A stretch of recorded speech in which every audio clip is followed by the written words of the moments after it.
Michelangelo Isaac Jr. here, filmmaker, writer, actor, sometimes chef, and educator. And today we're going to be talking to someone very special. We're going to be talking to Jen Aliano, the Executive Director of GrassrootsHealth, a lovely organization that is working to spread worldwide vitamin D awareness. We did a few projects with them, cooking videos. I'm currently editing a vitamin D testing video to show you just how important it is to get this vital nutrient and hormone, vitamin D. So I wish that you guys enjoy this. Follow, like, subscribe, share, and let's have some fun. So Jen, how are you? I'm doing well. How are you? Very good. So what made you become, what put you in this position as far as with Grassroots Health? What led you on this journey to be such a strong pioneer and educator of health, specifically for vitamin D? I'll just rewind a little bit. I've been a nutritionist involved in nutrition, just obsessed with nutrition since I was late teens, and started into nutrition, holistic health. I actually have my acupuncture license, and I had my own practice for a little while. One of my passions was prenatal health and helping women become pregnant. And I knew a lot about omega-3s. I knew a lot about nutrition in general, but I've never heard anything about vitamin D. I knew about vitamin D, but I didn't know how prevalent deficiency was and the role that it played. And when I had my two kids, they were 15 months apart, and with my second one, was put on bed rest for preterm labor, found out when he was born that he was vitamin D deficient. So I was told to give him vitamin D, but nobody mentioned that, well, he's probably vitamin D deficient because you're vitamin D deficient as mom. And so it never really hit me how important vitamin D was, even then, until I met Carol Baggerly. And Carol was the founder and original director of Grassroots Health. And she started Grassroots Health because of her own um, experience with breast cancer and breast cancer treatment. And when she was going through treatment for breast cancer, was told that she had osteoporosis and that she should probably take vitamin D. And that started her down a rabbit hole of research in Google, and she found the connection between vitamin D deficiency and an increased risk of breast cancer and several other cancers as well. And was put in touch with Dr. Cedric Garland, who is here in San Diego at UCSD, who has been doing research on vitamin D and cancer, I think since the 80s, for several decades now. And Carol started meeting with more vitamin D researchers who they had published papers on um, the the the relationship between vitamin D, cancer, prenatal outcomes. I mean, you name it. Vitamin D is involved in so many different things, and yet the word hasn't been getting out. And so Carol started Grassroots Health to basically bring all of the researchers together, form a consensus about what should be done about vitamin D, and then she became the spokesperson for them. And that consensus was it's important to measure your vitamin D level. That's the marker you should go by, not how much you get, not how much sunshine, but what your blood level of vitamin D is. It should be between 40 and 60 at least. And she Yeah. just hit the road running with that. And I found her, I think I started with Grassroots Health in 2012.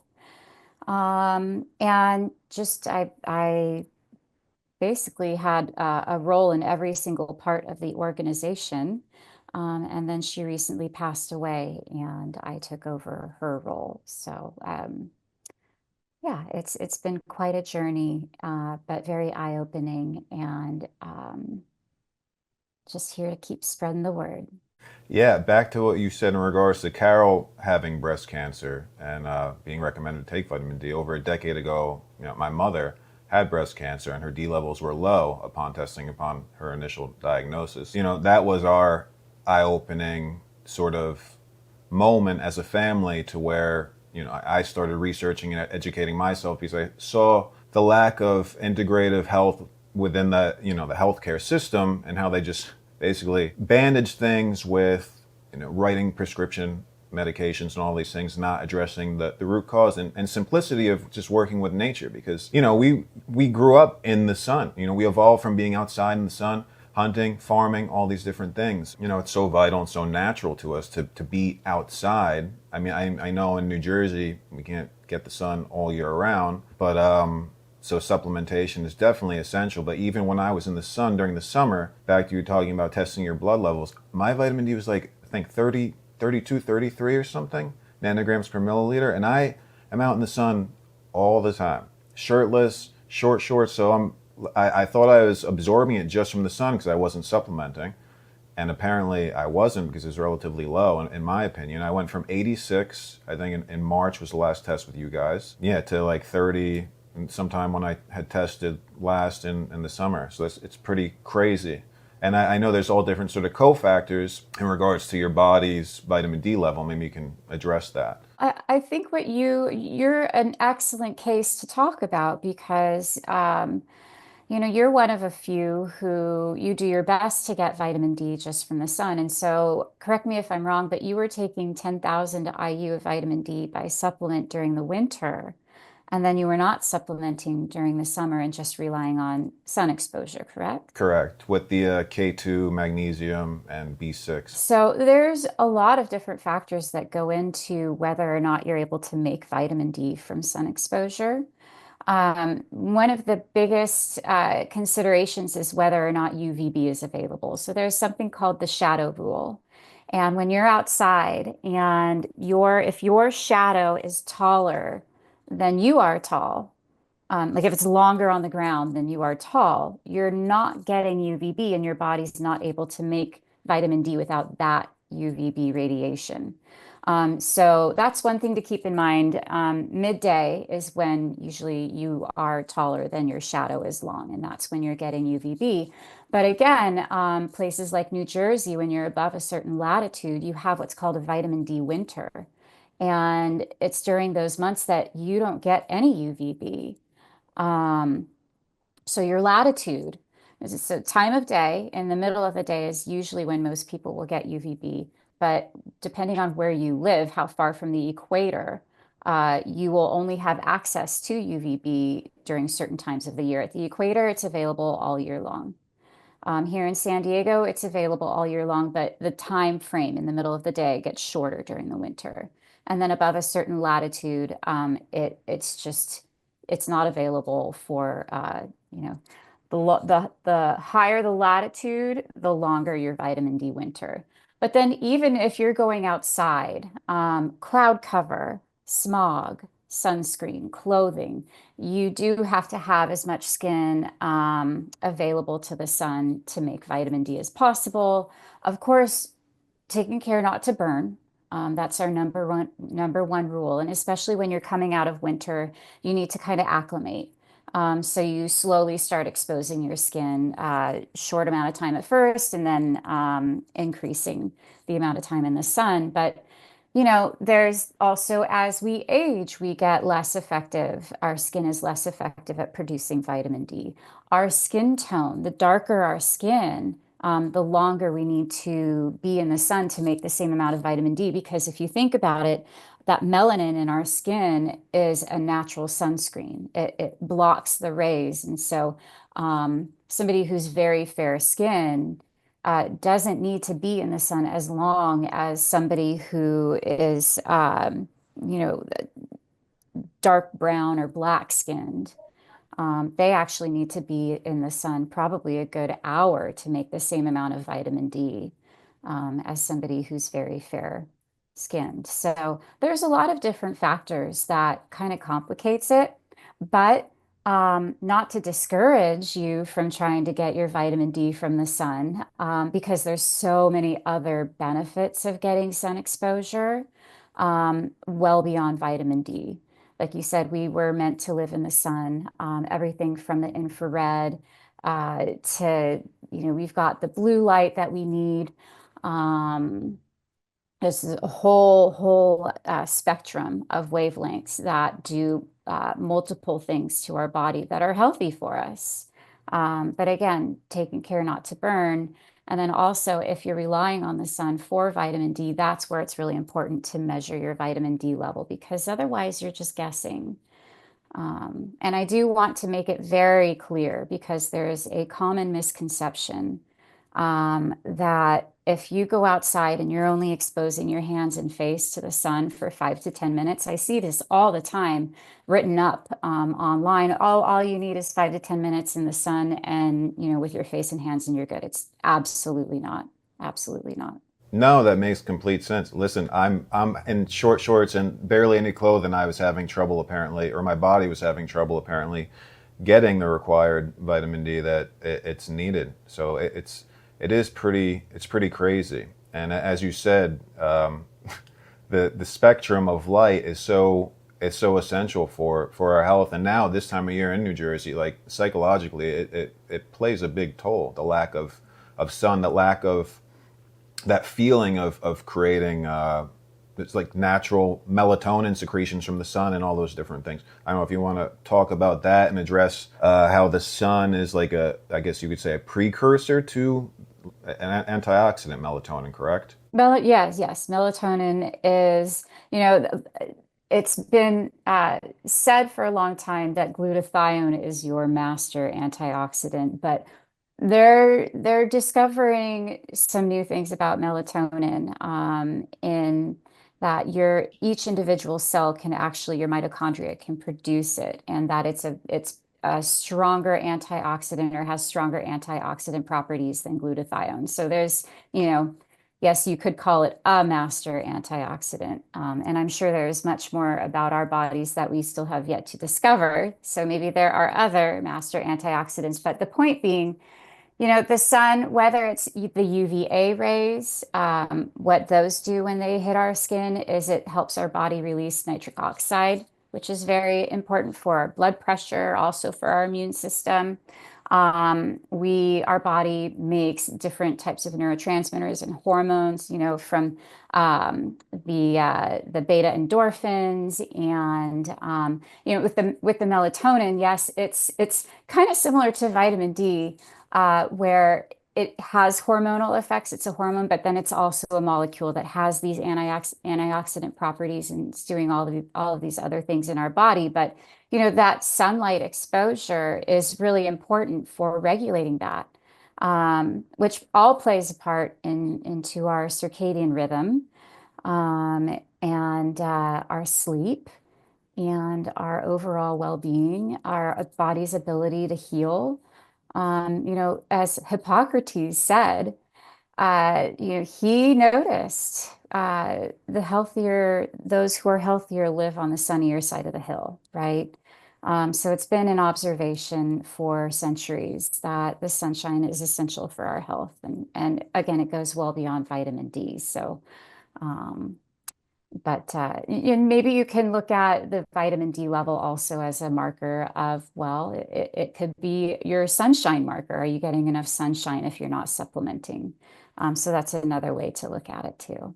Yeah, I mess around with infrared light, and at night it's pretty unbelievable because it's supposed to increase your melatonin production and also offset like screen fatigue from the blue light, which you're not supposed to be using. And I always have my blue light glasses on at night. It does make a huge difference. People don't realize it, especially for eye fatigue and eye strain. But it's pretty unbelievable. You get that same effect of that relaxation when you're outside on the beach in the sun all day. That just you feel like a noodle, like you're super relaxed from that infrared wavelength. It's really cool. And definitely as far as if you have it targeted in sort of focus areas where let's say you're sore, you injure a muscle, it definitely speeds up recovery. In my experience, after using it for so many years, it's actually really unbelievable the power of what technology has done to be able to harness pieces and components of the sun into bulbs, which is awesome. And now we can finally buy incandescent bulbs again. There's no more federal ban. I don't know if you're aware of this.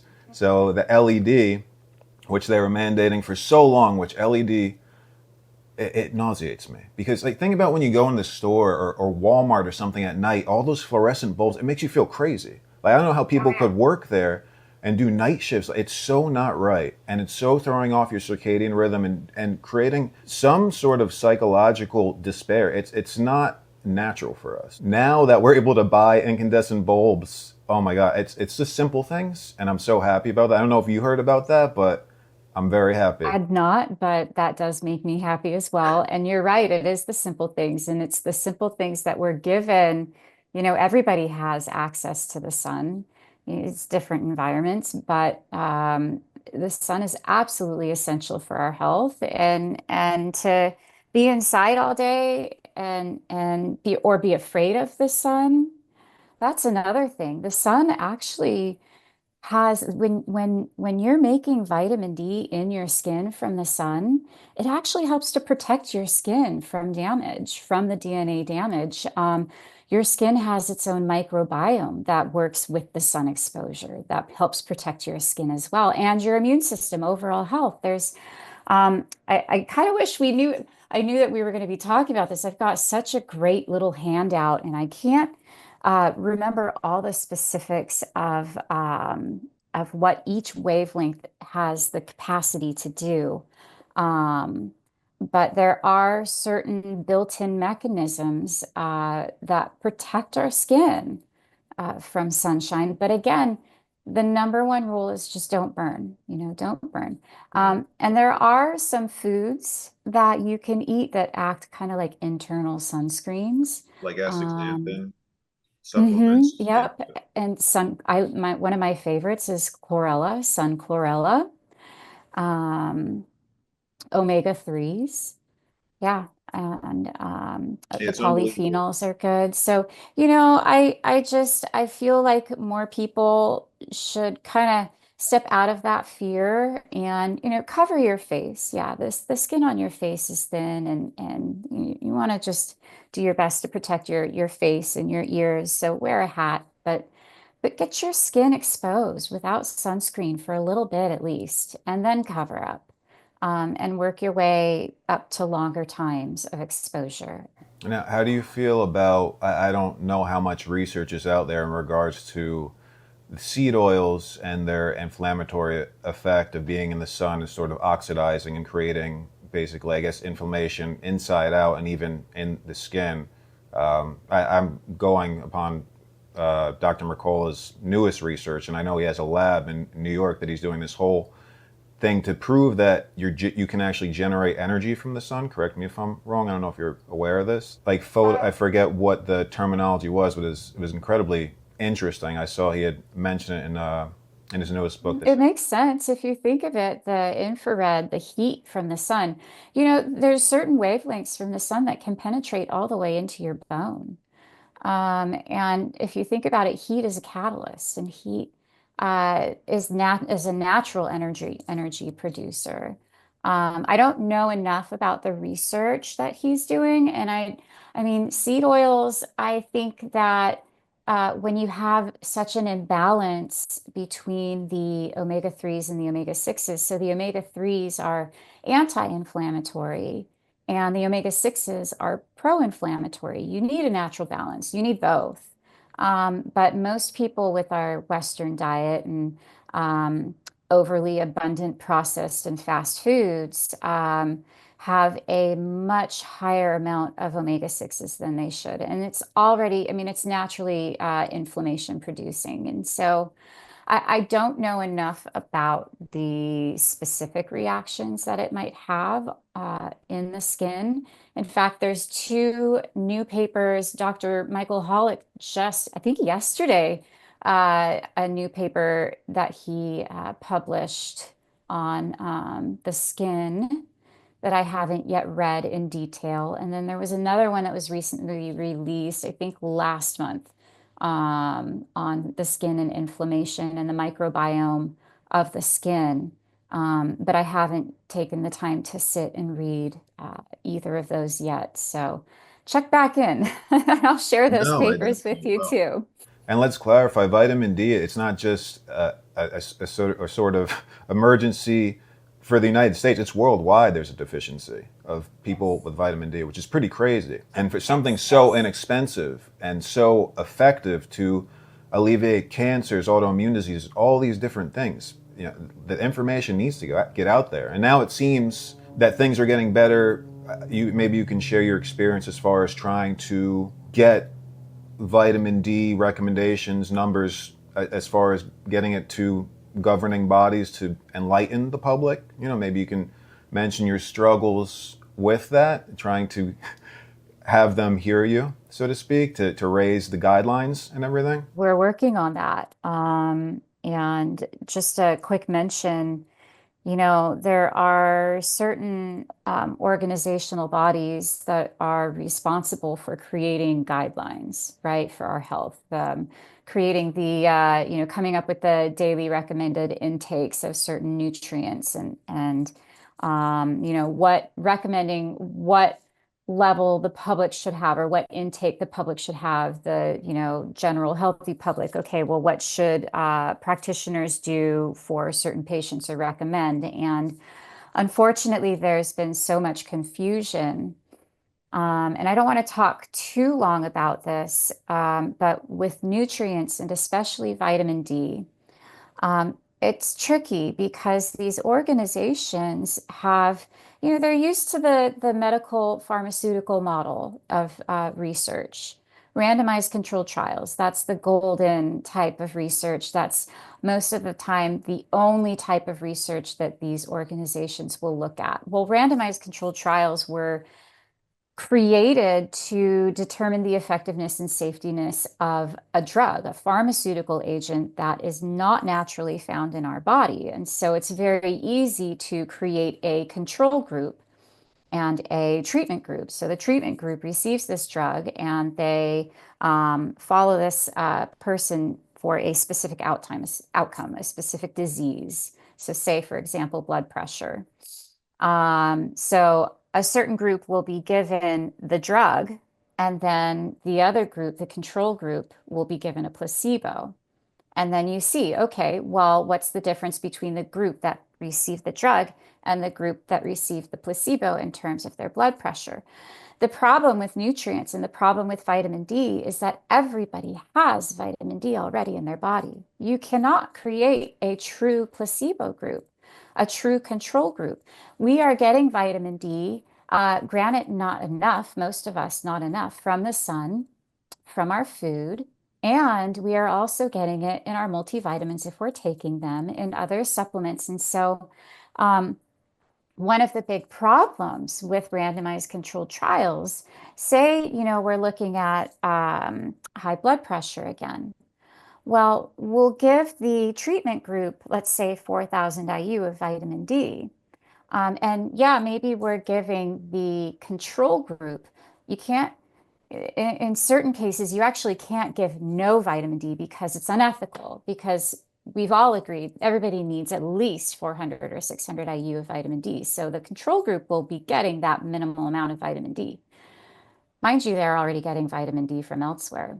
And most of these randomized controlled trials, where they fall short is they only look at the intent to treat, the treatment arm, what they're being given in the trial.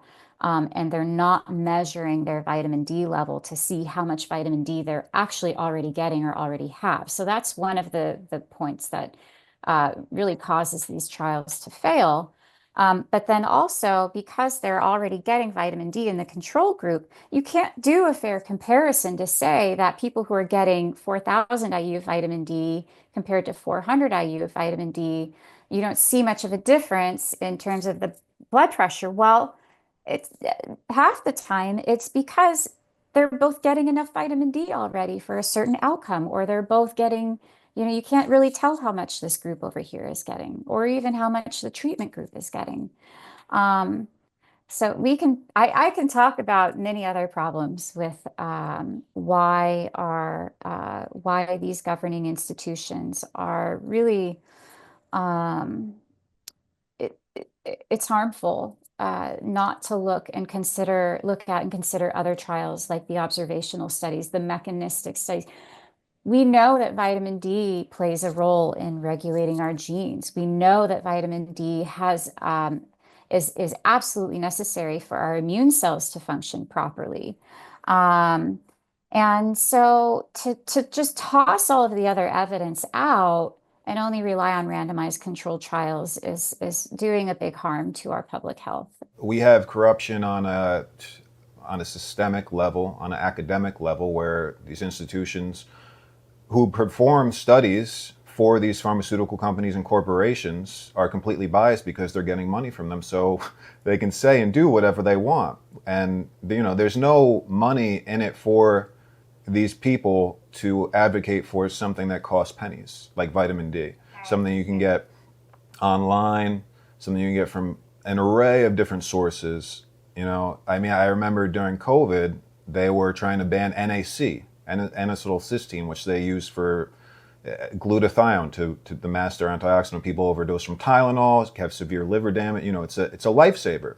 And they were trying to ban that. And there were so many different studies for NAC that reduces, that helps lung health with pneumonia, and people like elderly with all different illnesses and chronic disease. It's crazy. And they were trying to ban it. I remember it was pretty frightening. And they did take it off Amazon for quite some time. They didn't want anyone to be able to get something so simple. What they do is completely biased as far as their clinical trials, so to speak, and how they evaluate and gather and inform the public about information, because it's always essentially in their favor and never has sort of any holistic or integrative backbone behind it, because there's no profit in that for corporations, unfortunately. Quite recently, the new president has banned FDA and CDC studies to restrict their external communication, which is vibrantly refreshing because we know how things have been handled in recent times. So it's pretty interesting for institutions and departments of the government to get vetted and to be looked at, to be recognized for what they've been doing. Now that we have Kennedy there, make America healthy again, we see his implementation of all these simple things that are so vital for our health and for the public and for the world, essentially, because America is an example for the rest of the world. So it's a beautiful thing for these things to be finally recognized, and for organizations like yours to be able to actually not have such difficulties to convey your research and your hard work and everything that you guys have put into. I feel people will finally be heard. I just hope they hear the correct message. There's just a lot of misinformation about vitamin D, things that were mistaught in medical school years ago that have not been corrected. Um, and, honestly, you said, yeah, vitamin D is inexpensive. I would say that optimizing your vitamin D level is probably the easiest, safest, most practical and inexpensive way to improve your health all throughout the lifespan. 100%. And guys, you don't have to go to the doctors to get your vitamin D tested. Grassroots Health has a kit. It's super inexpensive. It's so easy. You can do it from the comfort of your home, and it's the best thing ever. And not just vitamin D, omega-3, magnesium, all different sort of elemental kits that you can test. It's great. My family did it. We're going to be releasing a video soon about that. But yeah, you guys make it incredibly easy to spread the message and to educate people, because your website is so informative and so simple. It speaks in layman's terms so anyone can understand how vital this nutrient is. Created a series of very simple email lessons for anybody who's new to vitamin D. We address everything from how to get it from the sun, can you get it from your food, is it toxic? That's people get afraid. They're afraid of vitamin D because they hear, oh, it's fat soluble, it's going to make me sick if I take too much. It's really, really hard to develop vitamin D toxicity. You have to be taking something like 30 to 50,000 IU a day for months on end and not tracking your levels. You can track your vitamin D levels, you can track your calcium levels, your PTH, to make sure that you're in a safe range, because there is a therapeutic use of vitamin D. People do use vitamin D therapeutically for autoimmune diseases, for cluster headaches, for other types of health conditions. But when they're taking that much vitamin D, they're being monitored for toxicity. But just in general, we recommend the level between 40 and 60 up to 100 is safe. And you really don't need more than 10,000 IU a day. Most people don't need more than 10,000 IU a day to achieve that. And it's safe. It's very safe. Very few conditions, genetic conditions, might need to be a little more cautious. But again, we talk about all of that in our email lessons on our website, and we work with an international panel of the world's top vitamin D researchers. So any questions that are thrown at us when we don't know the answers, we ask them, and they're the experts. They're the top, the best of the best when it comes to vitamin D. Yeah, no, for sure. You guys definitely are. You opened my eyes immensely, and I'm grateful for that. So I can apply it to my own health and to my family's health, and to spread the word, because it's these simple things, just eating healthy, eating things that are of one ingredient, not processed, and being out in the sun, being out in nature, all these things that are just sort of common sense and just ingrained in our DNA that we need to sort of get back to, because people are just stuck in offices and the corporate life and sitting for 8 hours and things that are not natural for our bodies and for our psychological well-being and just everything spiritually. There's a reason the sun feels good. Exactly. When you're on the beach, everyone just is in a daze of just peacefulness, of bliss. And that is because, as you said, of the sun, that feeling, being out in nature. It's definitely the most natural thing for us. So how important is vitamin D for a woman who is pregnant and going to give birth? Well, let me start by telling you a very unknown fact, even among people in the vitamin D world, most definitely among obstetricians and doctors. And so what was discovered, vitamin D, it's most well known for its role as a hormone in calcium homeostasis, right? So it helps bring the calcium to the bones. It helps keep the calcium levels in the blood within a very narrow range, because if it goes out of range, it becomes toxic and lethal. So that is that's a very important role, well known and well accepted role of vitamin D. Um, and during pregnancy is the only time in the life cycle that that relationship between the hormonal form of vitamin D, which is called 125 calcitriol, that hormonal form of vitamin D, its conversion because it gets upregulated so that it's by the time a woman is in her, I can't remember how far into pregnancy, but those levels of calcitriol become triple what they are in any non-pregnant individual. And that level would be lethal, but it's not during pregnancy. And so the body is doing something with vitamin D, with the conversion of vitamin D into this active hormonal form, that is essential to the health of the mother and the fetus. We don't know exactly what it's doing. Some of our scientists speculate it has something to do with the immune system so that the mother doesn't reject the fetus. But we also know that vitamin D is necessary for helping to regulate our genes. And it's essential for the development of healthy lungs, which begins very early in pregnancy. Um, there's been studies that have shown if a mother starts her pregnancy with a vitamin D level of at least 40, her risk of preeclampsia in one of the studies was actually zero. None of the women who started out their pregnancy with a vitamin D level of 40 ended up with preeclampsia. Our own study at the Medical University of South Carolina, what we did was we went in and we implemented vitamin D testing and supplementation and education as part of their standard of care for all prenatal women. And we measured their vitamin D level at the beginning of pregnancy, supplemented them to get them to at least 40. And what we found, first of all, the rate of deficiency was incredibly high. And this is South Carolina. I do believe they can get vitamin D all winter long. I might be wrong about that, but they've got a nice climate and a lot of sun there. Um, the Black women, almost all of them were deficient in vitamin D. And you see a lot of these health disparities between Black women and Caucasian women. And, a lot of it could be due to vitamin D because they need a lot more sun exposure in order to make the same amount of vitamin D, and their risk of deficiency is so much greater.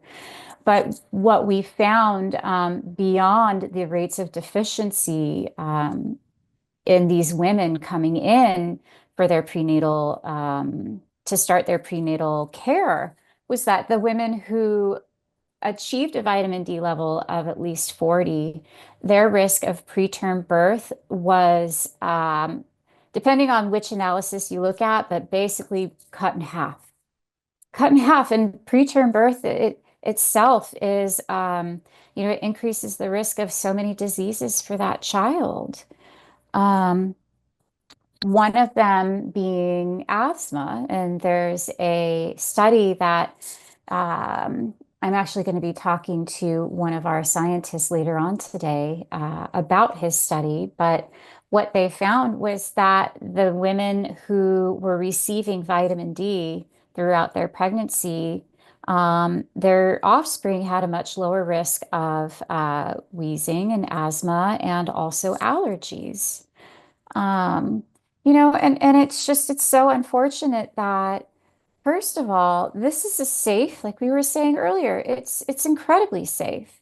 And it's incredibly effective in so many ways. Vitamin D plays a role in almost every single cell and tissue in our body, whether we're talking about pregnancy or the development of a fetus, or somebody who's, older and fighting cancer, somebody autoimmune disease. There's actually a lot of strong evidence coming out right now about how important vitamin D is for individuals with autoimmune diseases or to help reduce the risk of autoimmune disease. So whether we're talking about, prenatal health or cancer or multiple sclerosis, you know, just getting more vitamin D, the amount that our bodies would naturally make. So we've looked at different populations from the hunter-gatherer tribes in Africa to lifeguards and outdoor workers. You look at these people who are naturally getting their vitamin D from, uh, you know, a good amount of time in the sun. Their levels are automatically in that 40 to 60 range. When it comes to pregnancy, pregnant women, when they're relying on sunshine alone, their vitamin D levels are the highest out of everybody. They get up into over the 60 range. Unfortunately, postpartum, they drop. And that's where, um, our medical institutions, the American Academy of Pediatrics, has recognized the widespread problem of vitamin D deficiency in infants, and they do recommend giving your baby, a newborn baby, 400 IU of vitamin D a day.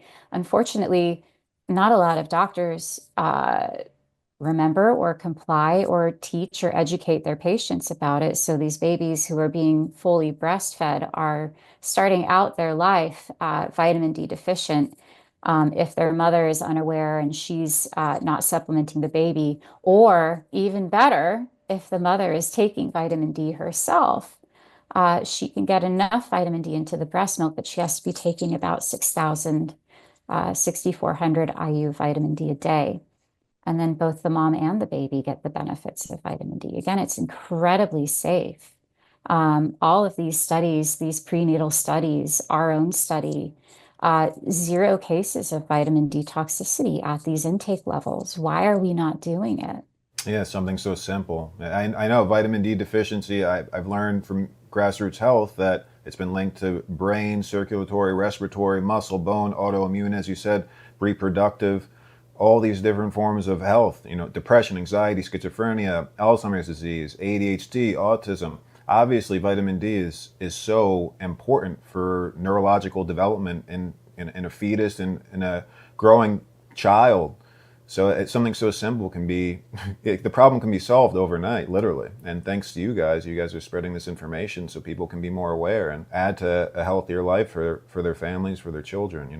Yeah, well, thanks to you for helping us spread the information. We I need do my best. to talk to as many people as we can. But again, the important message is, you hear so many more people, especially since COVID, talking about vitamin D. Oh, vitamin D is good for you. Vitamin D is good for you. Go get some vitamin D. But that's where they stop.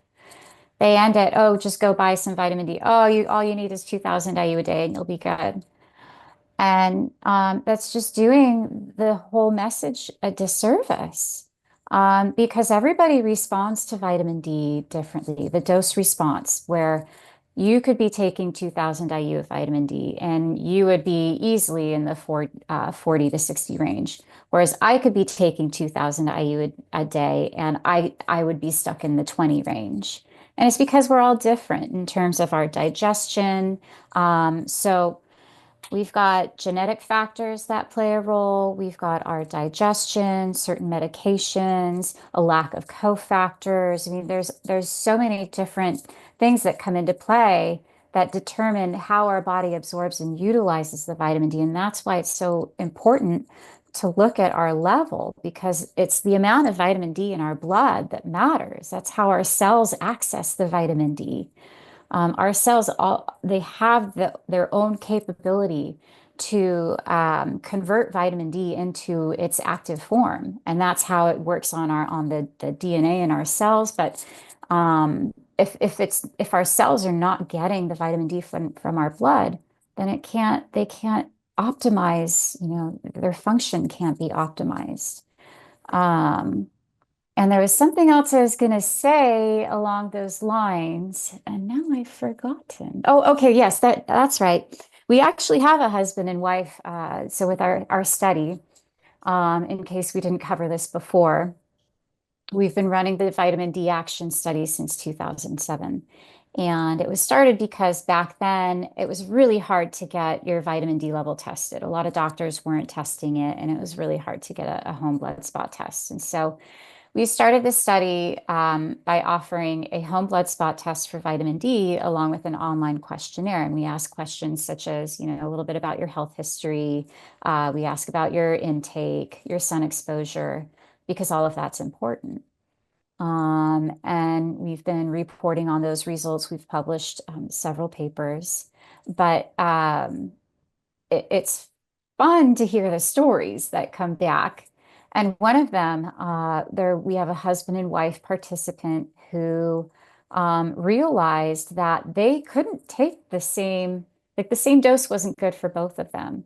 And I can't remember which one I think it was type 2 diabetes. And I believe they needed 10,000 IU a day while she only needed 2,000 IU a day to both have the same vitamin D level, around the same level. And so that's, our biological individuality. We're all unique. We all need, different things in different ways. I could easily be getting more vitamin D from sunshine, whereas the person next to me, that's probably why they need more from supplements. But I have a family friend that just recently got tested. He's 21, great shape, big 6 foot, 6 foot something. He's a big kid, and his D levels were like over 100. So there's like they had listed that there's potential, to lower a toxicity, whatever. It was interesting because he was been taking actually the same supplement that I was taking. He's white as could be, so I don't know if that's correlative. In other words, like him being in the sun, he generates, he needs less sun, supposedly, pigmentation wise. again, sunshine, it's our natural source of vitamin D production in our body. I highly recommend everybody get sunshine and supplement. Um, but I would suggest if he's getting, stick with the amount of sunshine he's getting as long as he doesn't burn and just lower the amount of supplemental intake. The dramatic drop, you know, as far as after birth of vitamin D, do you feel that's biological, or do you feel that's because we've strayed so much from our natural roots of being outside all the time that the body's just out of whack? Well, remember what I was talking about with pregnancy, and that something happens where the body just revs up its vitamin D production and conversion. Um, and so there's a specific need for that during pregnancy that obviously when after you give birth, that need goes away. And so the body needs to readjust. And whenever you're talking about hormones and enzymatic processes and all of that, I feel like there's always a period of over-adjustment, right? So you've got all this stuff happening, and all of your cells are working together to make use of it. And then all of a sudden, the need for that is no longer there. And so it's like your body's adjusting. So it's over adjusting and then compensating. And I feel like that might be what's happening after pregnancy. But then also the mother is still giving through breastfeeding, right? So she's still giving her nutrition away to her baby, making it, very important to supplement not just by, but just overall still eating healthy foods. It's not like you're, I guess I don't know how it would differ between bottle feeding and breastfeeding, but you're still eating for two, when you're breastfeeding. So there's that as well.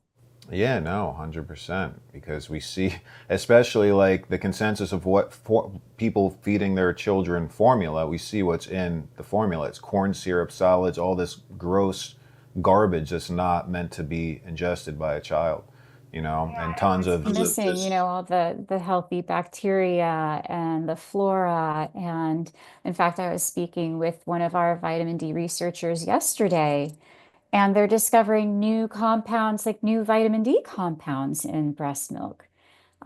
So the breast milk is it's a whole food that I don't know if we'll ever be able to perfectly recreate it. believe there's tons of raw milk studies in regards to alleviating different sort of allergies and asthma like yourself, which we know raw milk has bioactive vitamin D, calcium, all these things that are similar. I mean, mammalian milk, but nothing can obviously replace human milk. But it's something, especially when it's fermented like kefir. It's definitely some powerful food to get even more vitamin D alongside cod liver oil, which I take every single day.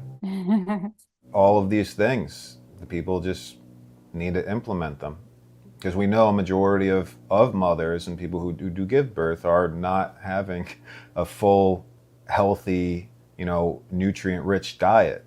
It's becoming, I would say, much more prevalent with sort of what people have learned, especially post COVID, but definitely like a majority of people, especially in urban communities, they have no knowledge of this, nor are they supplementing with vitamin D. And they're definitely the most affected psychologically, physically, spiritually. That just sort of seeds down to their children as well. So it's like one Let's big talk thing. about those children, Yeah, right? Right, 100%. because there's a lot of children who are struggling right now, mentally, a lot of chronic diseases developing a lot earlier. And yes, a lot of that has to do with diet. And by no means at all am I saying vitamin D is the end all be all, magic pill. But we just talked about how vitamin D, if a woman is getting enough during pregnancy, she's actually affecting her child's lifelong health. But then once that baby is born, and we talked about too, the need to supplement that baby if mom isn't getting enough through, giving enough through her breast milk. But what's happening, unfortunately, in the majority, um, is these babies are not getting vitamin D. They're growing, and as they grow, their need for vitamin D grows. We're slathering sunscreen on them. they're not getting vitamin D supplements. And it's just starting their life out with a deficiency that's so easy to correct and avoid.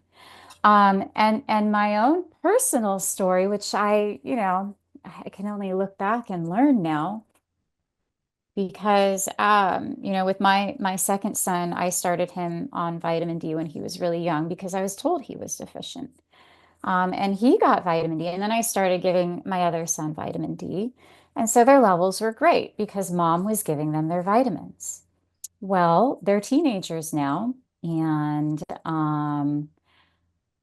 it's easy to say, okay, guys, take your vitamins and think, oh, they took their vitamins when they really weren't. I didn't put their vitamins in front of them. In fact, sometimes I would put their vitamins in front of them, and I'd notice after they had gone to school that they were still sitting there. And I have two boys, they're very active, but one of them, cavities, broken bones. When I started working with Grassroots Health, I think the first time I tested his level, or maybe it was the first time after a while, it was 18. Wow, 18. that's Yeah. crazy. And it was because I was just relying on him being the responsible one and taking his vitamins. But that's another thing with kids and teens is it's really important to keep up with them and educate them, and just, hey, I'm your mom, do this for me, if that's what it has to be, because I know they like to gain their independence and start to do the opposite of what mom says. But Yeah, you gotta rebel. I know. It's great. You don't want to rebel against health, though. And yeah, your vitamins you and take your vitamins. You see parents who, they mean well, lathering their baby up with sunscreen, but they don't realize these sunscreens have known carcinogens in them. They're using these horrible chemicals, and they're not building their baby's immune system up or their child's immune system up. They're just literally putting chemicals into their largest organ, their skin. So it's definitely not a good way to start your childhood. yeah. We're subjected to enough toxicity in our environment and water. In here, in West Caldwell, where water is so much money to pay for, they have, I think, 21 environmental toxins in the water alone that exceed the Environmental Protection Association's guidelines or whatever. It's absurd. And people don't talk about that enough. You can't drink tap water. Unless it's filtered, reverse osmosis preferably. It's really not cool. Yep, But and that's, another problem that we're facing is the incredible burden, the toxic burden that we have. And that puts a lot of stress on our bodies.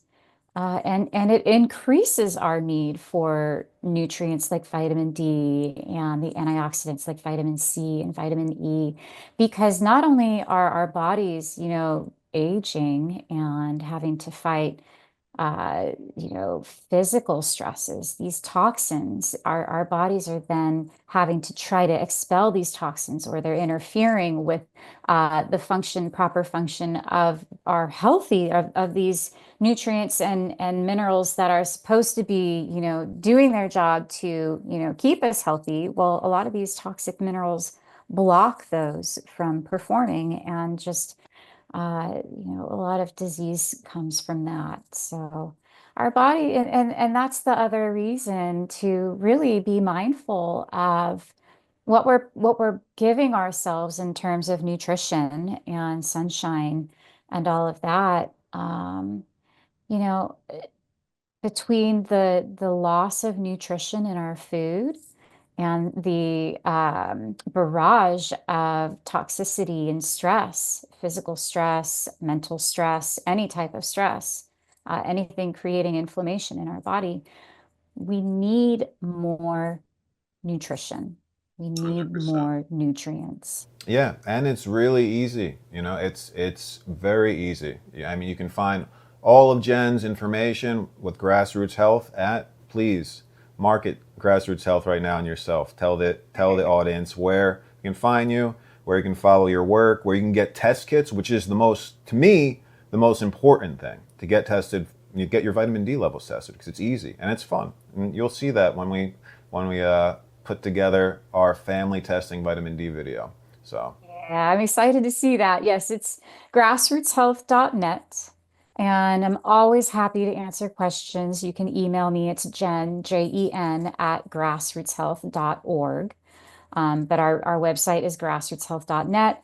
You can go in, you can order your home test kits, and if you participate in our study by completing the full questionnaire, fantastic. We have a short version, which we're using to validate. It's our vitamin D deficiency risk assessment quiz.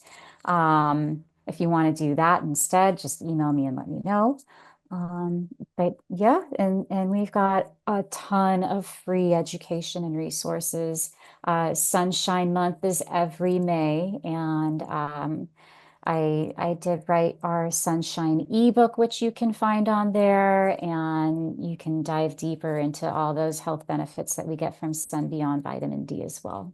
beautiful. Well, thank you for sharing your knowledge, with us and to educating people to help their lives become healthier with just such a simple and essential vitamin and a free vitamin in the sunshine. You can't not get it, and it's so essential for us to get it and get out in the sun and have safe sun exposure. And when you can't, definitely supplementing with a good supplement that's incredibly inexpensive is key, and to keep testing because it's very inexpensive, and Grassroots Health makes it very easy. And it's such a great thing to do for your health and easy, 100%. right? Easy, impactful. Yes. Very much Thank so. you very much for having me and for helping us spread this information and all the other good info and recipes that you share.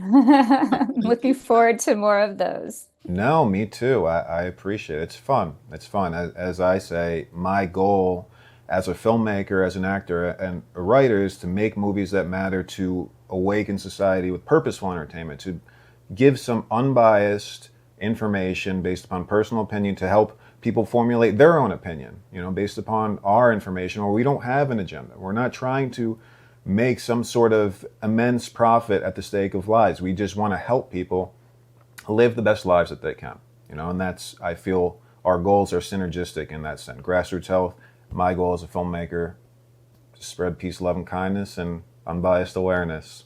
So Love your book Thank you. too. So thank you for Thank you. everything, and thank you for the interview. That's it. Jen Aliano from Grassroots Health. Thank you guys for tuning in. I greatly appreciate it, and I wish that you enjoyed all this very useful and vital information, and you apply it to your family's life and to your own life. And have a beautiful, loving, peaceful day, and see you again soon.